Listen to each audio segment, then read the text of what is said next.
hardest homework assignment. All right. Okay. Well. All right. So we're week 9. Can you believe it? Week 9, and it's already Wednesday.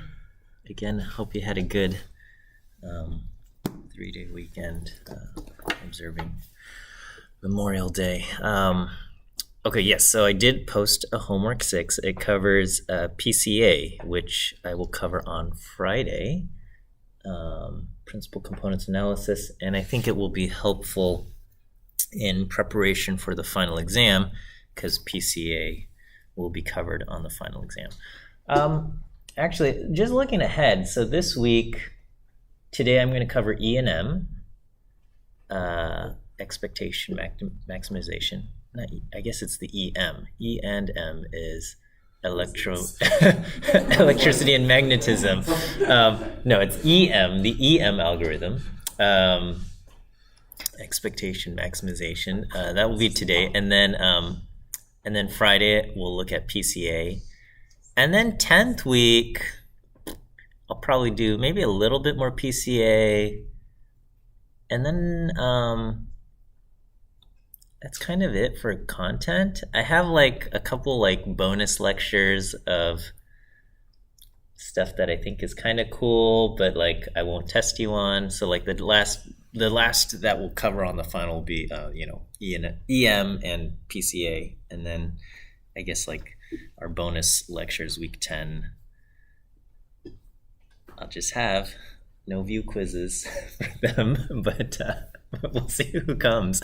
But yeah, well, anyway, thank you to the 70 of you here. Yeah, I don't want to. Like elementary school, like through class parties at the end of the year. Do we want to party? Maybe if a lot of people come on Friday, maybe I'll cook something and bring it. Cook something. Okay. All right. Well, let's see. I guess we'll discuss what our week 10 Friday looks like. Okay. Well, let's take a look at the EM algorithm. Oh, the EM algorithm is there's a lot, and we'll just look at like one specific application of it because it's a little bit easier to get us wrap our head around certain ideas here. Okay, so we use the EM algorithm when we have both kind of missing data as well as unknown parameters. So if parameters are unknown, you can use like maximum likelihood estimation. And then if you have missing values, you can kind of use parameters to figure those out. But we're in a kind of a situation where maybe both of these things are missing. And the EM algorithm is kind of this iterative back and forth approach that, where we alternate between E step and M step, which I'll explain. That kind of helps us settle down on certain values here. There's a nice little video by Ritvik Math. I don't know if you ever have watched videos from this channel. This is a UCLA alum, UCLA stats alum. Anyway, happy to support that. So I'm taking these examples actually from his video here. And so, let's say we are said the values 1, 2, and x, which is unknown, are drawn from a known distribution. And that known distribution is a normal distribution with mean 1 and standard deviation 1. And so if this were the case, what would our best kind of guess be for the missing value x, right? So we would just say, well, if this is... if the values are drawn randomly from this normal distribution, we'll take the value with kind of the highest probability, which would be at the mean, and we would just guess the number 1 for like what's the kind of most probable random value drawn from this distribution, right? So we could plug in 1 for x, okay? So that's if you have known parameters, missing values, you can kind of guess certain things. And so depending on your distribution, you can say, all right, these values are the most probable, et cetera, et cetera. Okay, you can have kind of this opposite scenario where you have values, and then you're told they're drawn from a distribution, and the parameters of this distribution are unknown. So this time, we'll say we got the values 1, 2, and 0, and our mean is unknown. It's mu, and we say, okay, well, what's our best guess for mu? Well, we look at our data, and then we can use like the maximum likelihood estimate. I mean, there's other techniques we could use, but MLE kind of makes sense here. And so we would say, okay, the maximum likelihood estimate would be the mean of the observed values, 0 plus 1 plus 2 divided by 3, and we get our estimate for mu would be 1. Okay. All right. So what if we're in this situation where we have both a missing value and they're coming from some distribution where the parameter is unknown, right? So we have values 1, 2, and x, and then we have some distribution where the mean mu is unknown, okay? So what's our best guess for x, and what's our best guess for the unknown parameter mu? Okay, well, we can kind of take an iterative approach, right? So maybe we just start off and we'll say, let's guess a value for mu, and we'll plug in 0, right? And so if we plug in 0 in for mu, then our best guess for x will be 0, okay?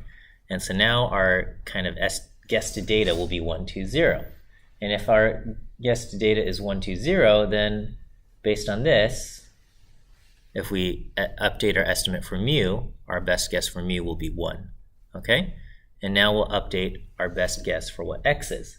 So now we have kind of 1, 2, 1, and the max, our best, I'm sorry, so now our best guess for x is 1, and now our data is 1, 2, 1, and then we say, okay, let's update our estimate of mu, and we would get 1.333, okay? And then we could update our best guess for x, okay, and plug that in. And then we would kind of go back and forth, and eventually we'll converge to our best guess for x is 1.5, and our best guess for mu is 1.5. Does that kind of make sense? This back and forth switching between guessing the parameter and guessing, what kind of values x would generate. Okay, so that's kind of the idea of the EM algorithm. You're alternating between the E step, kind of like what are the values that you would kind of expect, the expectation step, versus and the M step, which is like what unknown parameter values would maximize kind of the likelihood of your data. So that's kind of the EM, and you're kind of alternating back and forth here. And we'll look at an application of the EM algorithm for mixtures of Gaussian distributions. And there are lots of applications of EM. We're going to look at this. There's kind of almost a nice, there's a lot of similarity between this and k-means clustering, and also kind of combining k-means clustering with the Bayes classifier, which, maybe it feels a little bit strange because you got a clustering algorithm and a classifying algorithm, but they kind of almost come together into this, where we're going to look at try to identify a mixture of Gaussians. Okay. So what we have is our data consists of basically values that are generated from multiple Gaussian or multivariate normal distributions, right? So we got several of these multivariate normal distributions. It's just that we don't know which distribution that generated this point, okay? And on top of that, the mean and the variance of the Gaussian distributions are unknown. And what we're going to do is we're going to use EM to kind of figure out both the unknown parameters, meaning we're going to try to figure out which distribution our values came from, along with what is the mean and variance of each of these kind of distributions. Okay, there's an example here of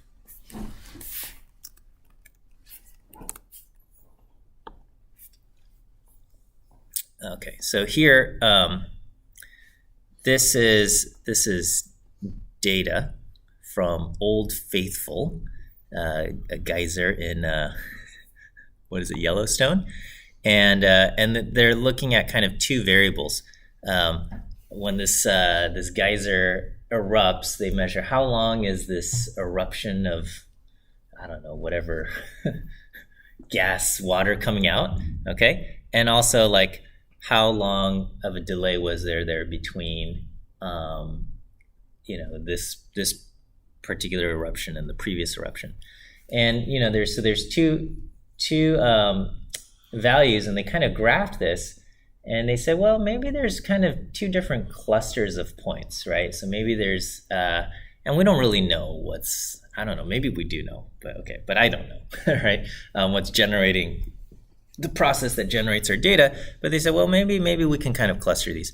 And so what you're seeing here is the EM algorithm kind of starting off with some arbitrary values, and then it's iterating back and forth into creating kind of a normal distribution centered around this cluster and another normal distribution centered around this cluster. And so, when the data come in, they're all unlabeled, and we don't know which distribution each point came from. But yeah, here we're going to kind of cheat a little bit, but not really. We're not really cheating. We know what the answers are. Okay, we're going to say we have 3 different distributions that will generate our data. Okay, and so the end data that we have will be a mixture of 3 different distributions. And we're going to say the 3 different distributions have these kind of mixing proportions. So distribution 1 accounts for 50% of our data.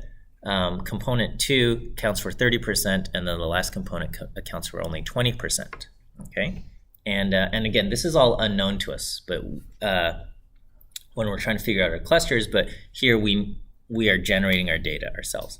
Okay, component 1 is centered at 0, 0, and has this variance matrix. So 9s on the diagonal, so kind of spread out, and no covariance. Okay.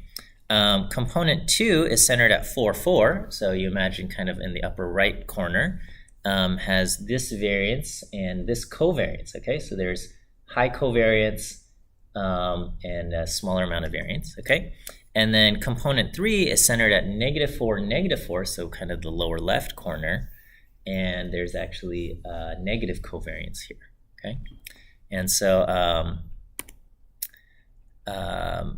when we represent kind of the probability, the total probability of each value given the set of all of the parameters, okay? So x is going to be kind of the values in 2-dimensional space, and this big theta is all of the parameters, which includes both the alpha and all of the theta k. Thetas will be the combination of mu's and sigmas in this case, okay?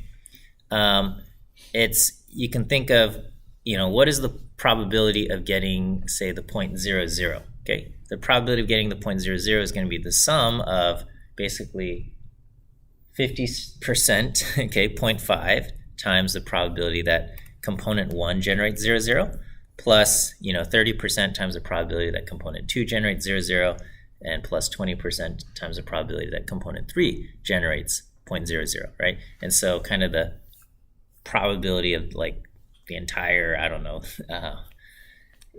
space is the sum of these 3 different components. Each of them have their own kind of PDFs, and then we are multiplying them by its weight mixture that we have here in alpha, and we add them up. So we're just kind of saying like, okay, it could come from component 1.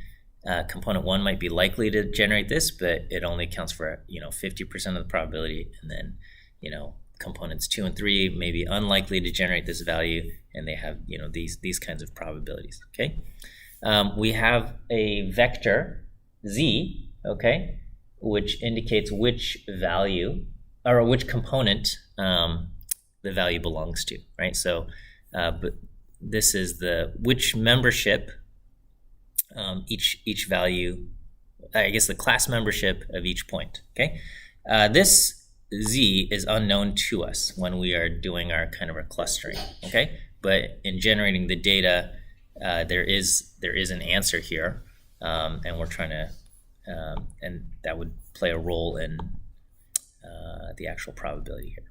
Okay, so here this is just code I'm running to generate our data. We're going to say here's our mixture proportions, 0.5, 0.3, and 0.2, the mean of component 1's, sigma matrix of component 1, so on and so forth. I'm grouping them together into a list of means and a list of sigma values. And then I'm going to just generate 1,000 values in total, where I randomly draw, you know, 1, 2, or 3 based on the probabilities. Okay, and then once I draw that probability, I'm going to generate a point from the multivariate normal distribution. Okay, and when I do that, this is the result. Okay, this is the result of there's 1,000 data points, and the 3 kind of components. Remember, we have one component centered at 0, 0 with a variance of 9 and 9. Okay, we have a component centered at 4, 4 where there's high covariance here.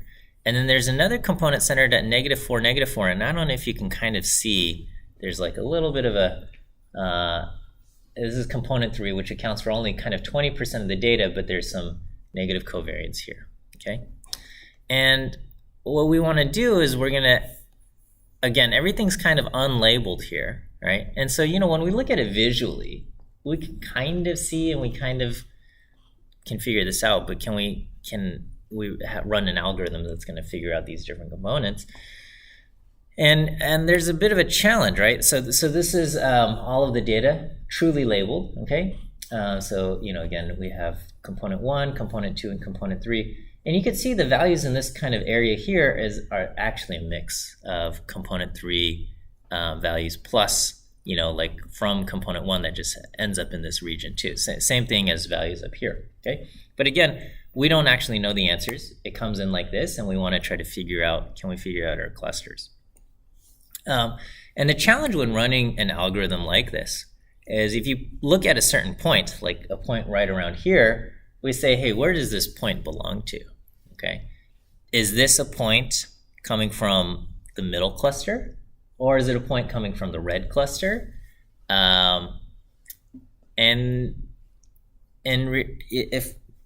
If I kind of pressed you on it, you'd say, well, it could be either, right? It feels a little uncomfortable saying this is for sure from the red cluster or this is for sure from the central cluster in black. And so that is, so that's the challenge, okay? So unlike k-means clustering, where we just said, hey, we're gonna assign this point to the nearest centroid, we're going to take a probabilistic approach. And we're going to say, you know what, the point right here could be 50% this cluster, could be 50% this cluster, or something like that, okay? So that's what we're going to do. So rather than strictly assigning a point to one cluster, okay, we're going to use a probabilistic assignment, and we'll call this the probability that it belongs to a certain cluster. We're going to call that the membership weight, all right? And the way we figure out these probabilities is by using the Bayes classifier. So, we covered the Bayes classifier earlier, where, we said, okay, based on these values, we have a 80% probability it's class A, and a 19% probability it's class B, and a 1% probability it's class C, okay? We're going to do the same kind of thing just for these things, okay? So we use the Bayes classifier, and we're going to calculate the membership weights, all right? And then once we have the membership weights, we'll use those to calculate kind of basically your maximum likelihood estimate, sort of the kind of parameters of each cluster. So we're going to say, okay, based on this information, what is the mean of cluster 1 and the variance of cluster 1? What's the mean of cluster 2 and the variance of cluster 2? What's the mean of cluster 3 and the variance of cluster 3? So we're going to use, to get those, we use a weighted mean and a weighted variance covariance matrix, okay? And that maximizes kind of the likelihood of the values assigned, quote unquote, assigned to each cluster. Again, they're probabilistically assigned. And then we iterate back and forth between calculating kind of these membership weights, which is the E step, and calculating the parameters of our distribution. And again, it's a lot like the blend between k-means clustering, where you have this iterative approach of kind of reassigning points, figuring out, kind of centroids, but figuring out the means and reassigning points and figuring out the means, with a Bayes classifier where we're going to, when we reassign points, we do it probabilistically. So, let me give you your first view quiz answer.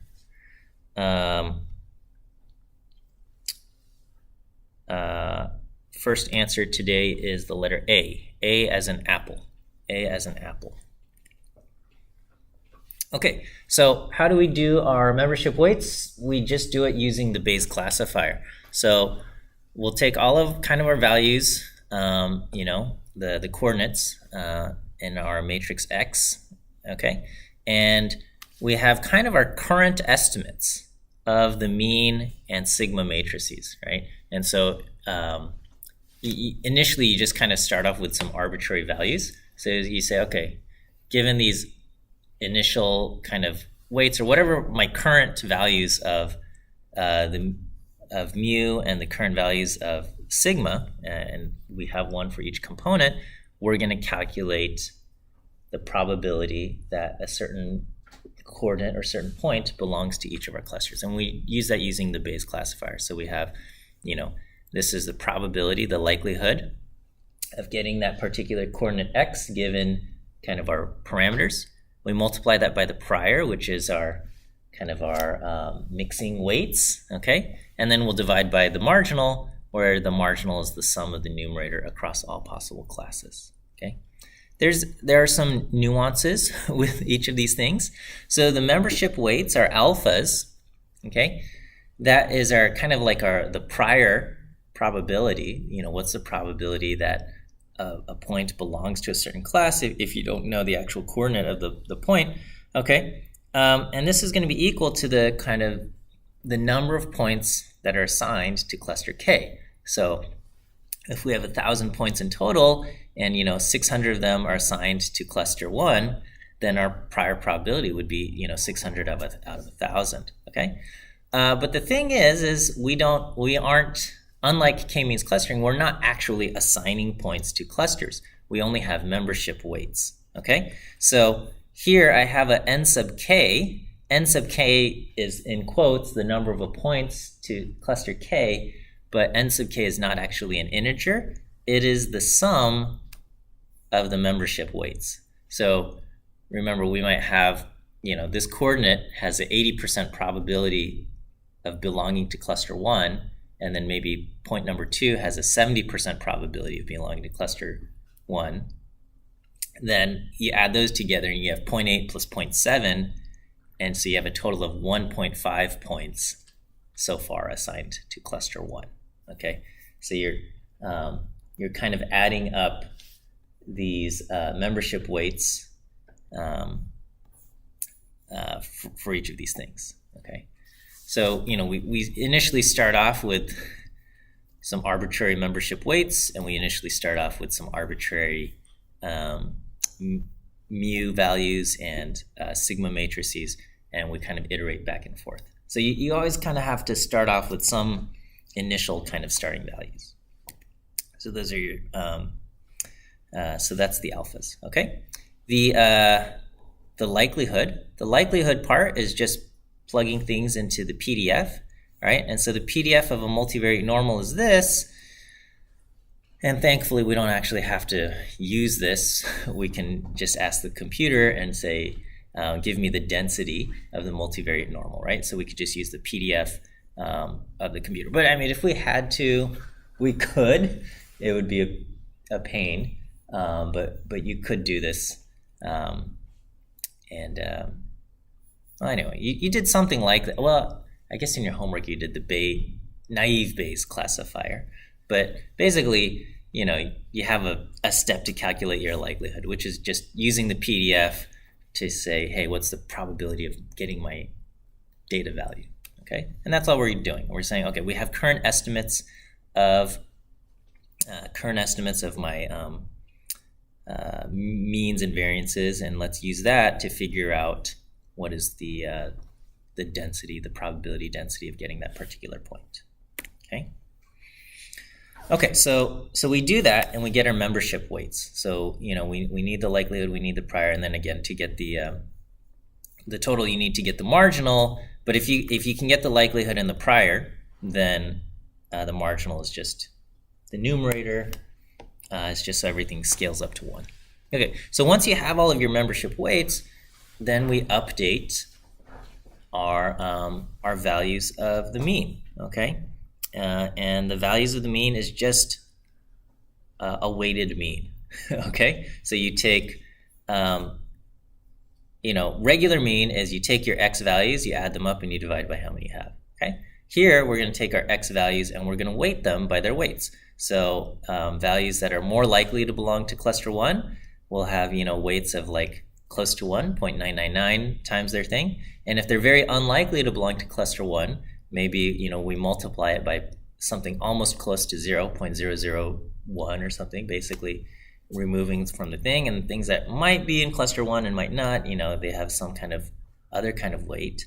So we add up, we weight those values, we add them up, and then we divide by the sum. N sub k, remember, is the sum of the W's, okay? And so this will give us a weighted mean. And that's it. So I think that's pretty easy to do, okay? So we have that.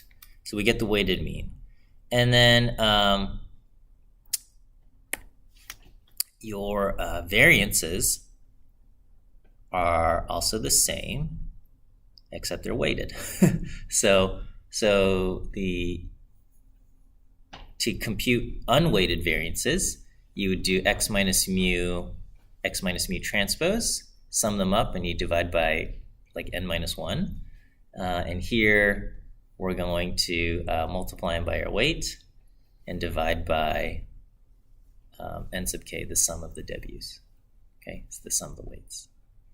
And this is kind of like getting this is an MLE estimate of I guess our the variance using the weights here.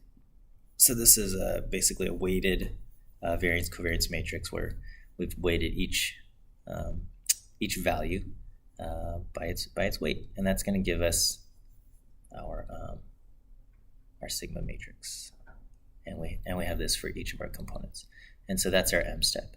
And so we alternate between updating our mean and our variance matrices for each component, and then updating our weights. So update our weights is the E step, update the mean and variance, update our weights, and go kind of back and forth in this iterative process. And the hope, okay, is eventually it converges, right? Kind of like k-means clustering, you go back and forth between reassigning and recalculating, and it converges. Same kind of thing here. We back and forth between reassigning is calculating membership weights, weights, and then recalculating, your parameters back and forth. Okay, so let's try this out. Here, let me give you your second view quiz answer, which is the letter C. C as in cat.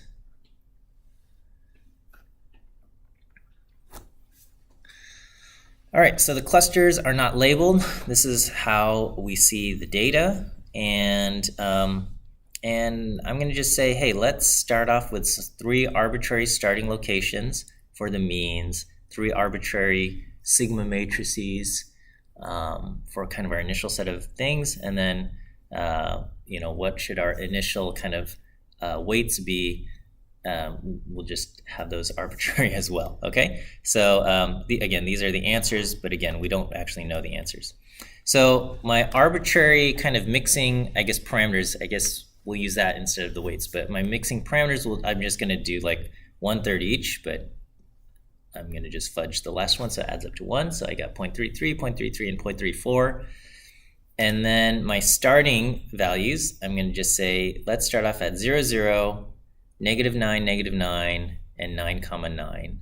And then my sigma matrices will be identity matrices, okay? So I will plot, and then I said I've intentionally hidden my code because that's part of your homework, right? Okay, so I will just plot kind of like, these would be the,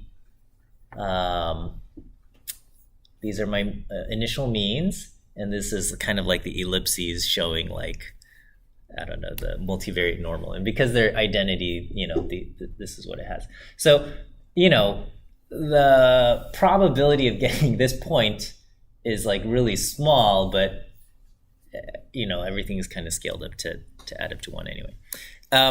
These colors are also a little bit of a lie, okay? Because when I color them, I can really only choose like color them green or black or red, okay? But the truth is values kind of along this border here are like 51% green, 49% black. And on this side of the border, it's like 51% black and 49% green. So, a gradient would be a better thing. And it's possible to color things with a gradient, but it's also like harder on the eyes.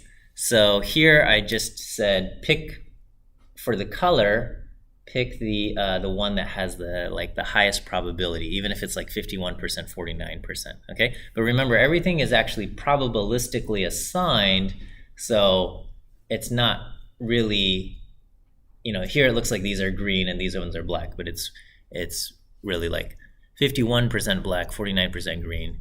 This one's 51% green, 49% black type of thing, okay? Same thing with all of these things over here with red. But just for the sake of illustration, they get colored. So anyway, so we start off and we just say, okay, if this is my initial starting values, what is the what is the cluster assignment for each of these things? Okay, and then so it says, okay, these ones are a little bit more probable green. These ones are more probable black. These ones are more probable red. And then for next part, we say, okay, look at all of the points that are, have probabilities of belonging to green, and what is the mean of those points, okay? And what is the variance of those points? And then, look at all the values that have a probability of being assigned to black, and what is the mean of all of those points, and what is the variance of all of those points? And then look at all the points assigned to red, what is the mean of all of those things, and the variance, right? Again, probabilistically. And so at the next iteration, we're going to see a big kind of dramatic update. I guess okay, so this is just kind of the thing that I said about 49%, 51%. And so this is kind of the next at the next iteration, it says, okay, we'll kind of the mean gets updated to here, and it sees all of our data, and it just says, okay, this is kind of my estimate of the variance covariance, right?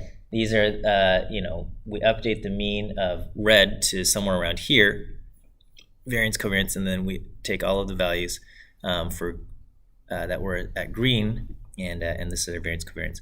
And then I went ahead and I also kind of did the reassignment of weights, okay? And so when we look at, now that we have this, we say, okay, update which kind of cluster each point belongs to, and then we say, okay, so these ones, more probable to belong to the center cluster in black. These values are more probable to belong to this cluster over here in red, okay, and these ones are kind of more probable to belong to, the cluster in green. And again, you see here we have overlap between kind of the ellipse representing the green cluster and the ellipse representing the black cluster, and but again, when they get colored, these ones at the border are kind of like 51, 49 percent. And so anyway, we can run this. And so with each iteration, we kind of update what the estimates of our parameters are. Okay, and so when it looks at this, it says, okay, I'm going to update what my variance covariance looks like, and we're going to kind of update our weights accordingly, and we kind of keep doing this, and you can kind of see it kind of keep going until it reaches around here, and after a whole bunch of iterations, this is kind of where it kind of converges. Okay, and so it says, okay, these ones belong to this cluster, these ones belong to this cluster, and this one's this. Okay, and again, we have kind of like this nice little perfect oval in red, but again, these are like 51% red, 49% black type of thing. Okay, the initial, the true answers, and again, this one got colored green and this one got colored red, but it's just like they belong to a certain cluster. So the final assignments are a little bit arbitrary. And so, we can see this is actually a mix. Okay, the true values, the true groups are kind of a mix here.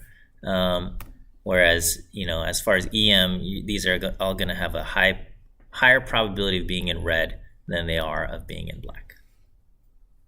Okay, and that's kind of how the EM algorithm runs to kind of do this. Let's see. So an advantage that EM provides over k-means clustering is that k-means clustering is like limited, because it says we're only going to assign to the nearest centroid using Euclidean distance. Whereas EM is able to kind of take into account, so like with k-means clustering, this point over here, which, if this is the centroid for black, if we're looking at this point up here, it would get assigned to green, because the distance from, a point right here is, I put that little hand there, the distance from the hand to the centroid of the green is closer than the distance from that point to the centroid of the black cluster, right? But when we take into account kind of the variance and covariance of the green cluster, EM will say, yeah, it's very unlikely for a cluster that has high covariance between x1 and x2 to produce a point all the way out there. So that, EM will assign it to the center cluster and not to the green cluster, whereas k-means will say, by virtue of just having a shorter distance, you're going to get assigned to the green cluster. Okay. Here I've started with some different starting locations. So if this was kind of my mean, so I started them in a row, and so here we kind of get 3 stripes, okay, of clusters as far as the initial things. And you can see when I run this, at the next thing we get this, and then again with a bunch of kind of updates and iterations, eventually it converges to here, okay? So we get very, very similar results. The groups identified by EM here, again, kind of, I enjoy these, like when I do a whole bunch of these slides of that form, almost like a little animation when I slide through it. Flip through them, we get this kind of thing here, okay? And so it is sensitive to starting locations. So if you do start off with really terrible starting locations, it is possible that it converges and settles on some set of points that are terrible. So that happens a lot. And so, same kind of situation with k-means algorithm is that, anytime you have these kind of iterative things, your initial starting location does matter and does make a difference. So, if you have the time and can afford it, try out a few different locations to start off with, see if they all kind of meet somewhere at the end. And if they do, and you get agreement from different starting locations, that's a good sign.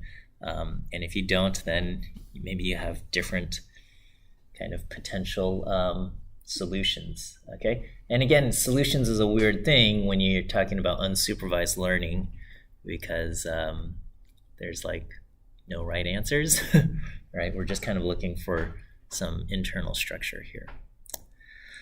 All right, I hope this is helpful regarding EM algorithm and in your homework. So we'll end here. Let me give you the last view quiz answer for today, which is the letter E. E as in elephant. E. All right, we'll wrap it up. We'll see you on Friday. Have a good rest of your day. And yeah, good luck with, I guess, the rest of week 9 and week 10.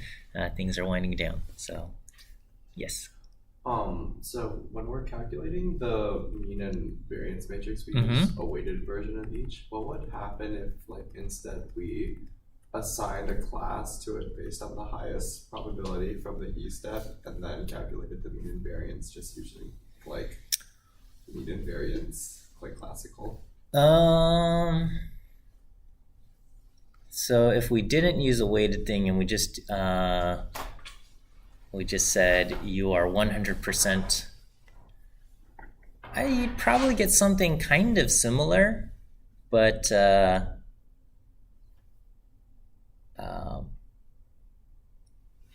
I don't know, but it might be a little bit more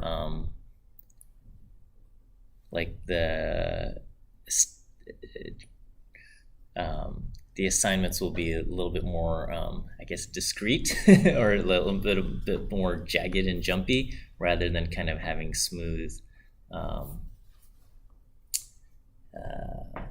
I don't know. I think it could work too. I mean, off the top of my head, I don't see anything inherently wrong about that.